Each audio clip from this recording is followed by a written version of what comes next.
less is more, no? Molto spesso le scelte più semplici sono quelle migliori e questo si applica a tutti i campi, secondo me, dell'illuminotecnica. Sono Giovanni Pinna, sono un lighting designer basato a Roma. Quest'anno sono 40 anni che faccio questo mestiere. Sono cresciuto in America perché mio padre lavorava a New York. Ho vissuto, solo 7 anni in America, ma molto formativi, e questa esperienza è stata fondamentale nel percorso lavorativo, specialmente negli anni in cui ho approcciato questo lavoro. Parliamo dei primi anni '80 ed è stato proprio la conoscenza dell'inglese che mi ha introdotto in questo campo. Il primo concerto a cui sono stato e a cui ho partecipato lavorativamente parlando è stato Bruce Springsteen a San Siro nell'84.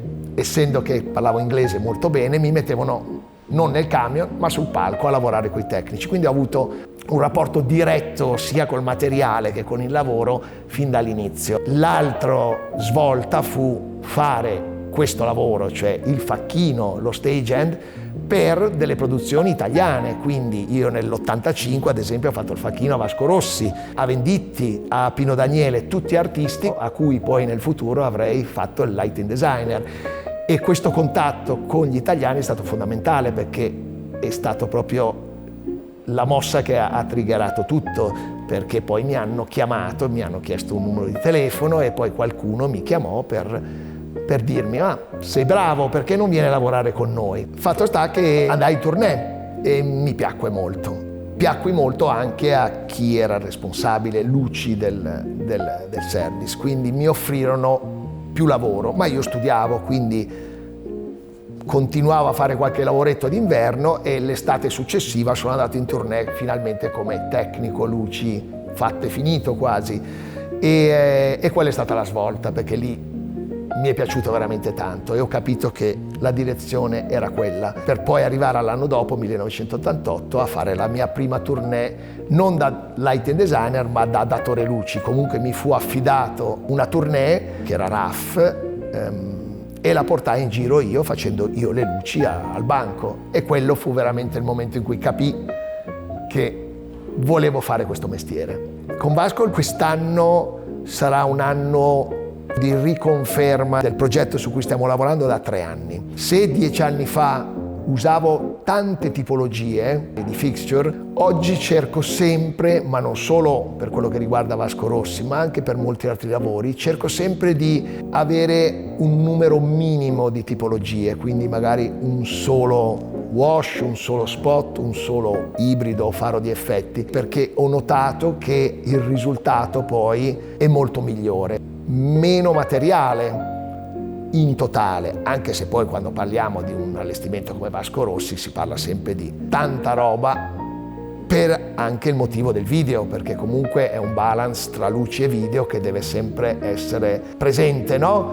E sostenibile principalmente dalle parti dei luci, perché quando lavori con 1000 metri quadri di schermo, e questo è un problema non solo che io affronto con Vasco Rossi ma che tanti miei colleghi affrontano in altre tournée, perché comunque il video è sempre più presente e questa cosa va sempre considerata quando si pensa a un progetto luci in una situazione del genere. La prima, nel caso di Vasco, è sempre un momento veramente emozionante. Poi se penso alla mia prima nel 1991 allo stadio, dove veramente avevo i brividi e tremavo, a oggi le cose sono cambiate a livello di gestione delle emozioni, ma anche di consapevolezza, no? di ciò che fai, perché poi alla fine è un momento di gioia, cioè il punto è che se ti diverti, io normalmente penso sempre che se io mi diverto lo spettacolo viene bene, se non mi diverto, se c'è tensione, se c'è qualsiasi tipo di fattore esterno che influisce, il risultato non è lo stesso. C'è sempre molta emozione ed è sempre un momento favoloso da vivere la prima serata, perché è il momento in cui tutto viene fuori e in cui realizzi mesi e mesi di lavoro. Scaramanzie, una maglietta che porto dal 97, che uso sempre alla prima. Il concetto di trasmettere secondo me in questo mestiere è fondamentale, cioè io quando ho iniziato ho avuto degli insegnanti fantastici e ho imparato tantissimo sul campo. Il condividere le conoscenze e il trasmetterle a chi lavora con te, non solo quelle tecniche, perché ho un forte background tecnico, cioè ho fatto quello per tanti anni, ma anche quelle creative è un fondamento.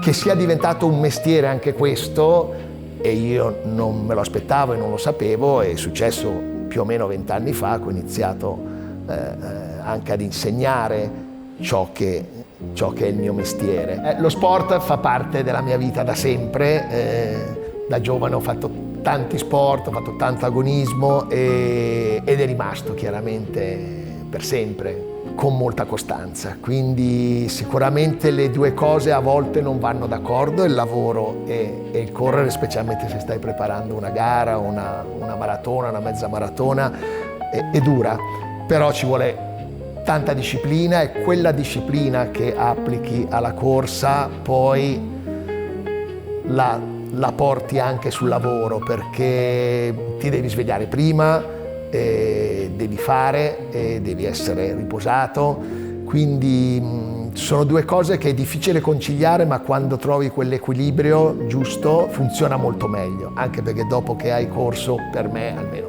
personalmente, dopo che ho corso al mattino, la giornata la approccio in una maniera totalmente diversa, molto più presente, attivo e funzionale. Le due ruote mi sono sempre piaciute molto, anche le automobili, e da quando ho 14 anni costantemente sono su due ruote.